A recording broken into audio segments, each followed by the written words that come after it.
Biden has just lost his most senior staffer over the way he has handled immigration issues and how he has answered questions about immigration issues on the campaign trail. According to Politico, Vanessa Cardenas, the most senior Latina Biden staffer, has been serving as National Coalition's director since the campaign formally announced its existence. She resigned last week and has since changed her bio on Twitter to say she was formally with Joe Biden.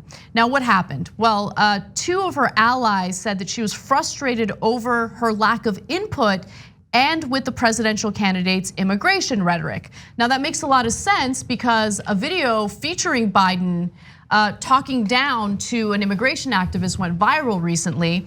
Let me give you some context before we go to that video. So this was at a campaign stop, and an immigration activist by the name of Carlos Rojas asked about deportations. Now, Obama had been dubbed deporter in chief because he had deported so many immigrants.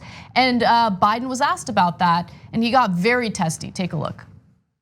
Over those 8 years, there were 3 million people that were deported and separated from their families. Yeah. We had this classification of families. Well, you should vote for Trump. Families. You should vote for Trump. And I'm not going to do that. But I want to make sure that immigrant families and people like Sylvia are not afraid. And you have the power as a candidate to actually commit to stop all deportations from day one through executive action, and we want to hear you say that. I will not stop all deportations if you commit a crime that's a felony.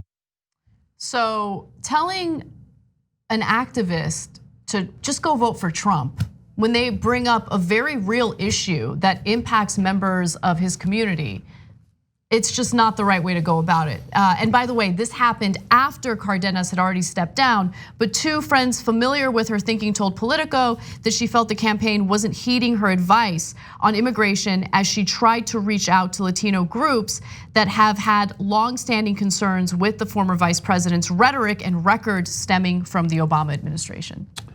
So first on the video, that was so bad on so many levels. First of all, right now, we're not trying to decide whether to vote for Biden or Trump. But it does give you a perspective on what Biden will do in the general election. He'll say, I'm not gonna be progressive on any issue. If you don't like it, go vote for Trump. Ha ha, you don't have any choice, you gotta vote for me. But Joe, you must have missed the memo. We're not in the general election, we're in the primaries. So they have 20 other people they can vote for. So it's not about you versus Trump at this point. It's about you versus Bernie Sanders, Elizabeth Warren, Buttigieg, etc. So that's a very poor political answer, let alone a real answer. Now, in terms of the reality of his answer, Obama deported 3 million people. He says, well, look, I stand by Obama's and my record, and I'm going to deport people who have committed crimes. But look, everyone agrees that people who committed crimes should get deported. Those 3 million people, they didn't all commit crimes. So that is terribly misleading. And by the way, helps Trump's talking points about how immigrants are criminals. And so that is deeply problematic and not being talked about at all. What's being talked about is the optics of it, but that's also bad. So you tell him to go vote for Trump and then you turn your back on him and walk away, right? Just this is all terrible. But worse yet is the real reason Cardenas left, which is that his policies are totally unresponsive to the Latino community, the immigrant community. He's an old school politician and he thinks, I don't need Latinos.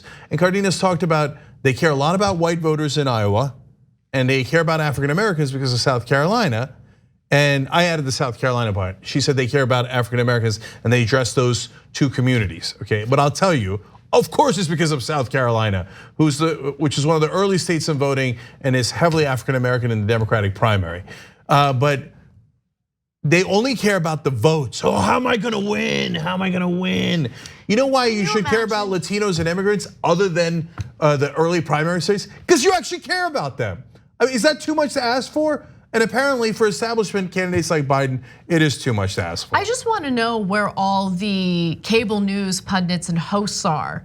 The same ones who went after Bernie to try to paint him as some sort of anti-woman, anti-minority candidate, right? And obviously there was no evidence of that whatsoever, but they went after him and they went after him hard. Now this video featuring Biden being so dismissive to an immigration activist only went viral online, but I haven't seen a lot of condemnation among mainstream media pundits. Yeah, there hasn't been a lot of panels about it. No, look, the only way you can get Biden to pay attention, and it's not just Biden, it's a lot of the mainstream candidates, is you'd have to tell them, there's a lot of Latino voters in Nevada, and Nevada is also one of the early primary states. Or just care about them because they're citizens and they're humans. It's gross that they only look at it in terms of a political calculation, and even under that rubric, they failed miserably. I love that Cardenas had principles and decided to act on that instead of just caring about who's paying her. So brilliant, strong stance. Thank you. Thanks for watching The Young Turks. Really appreciate it. Another way to show support is through YouTube memberships. You'll get to interact with us more. There's live chat emojis, badges. You've got emojis of me, Anna, John, JR. So those are super fun. But you also get playback of our exclusive member-only shows and specials right after they air.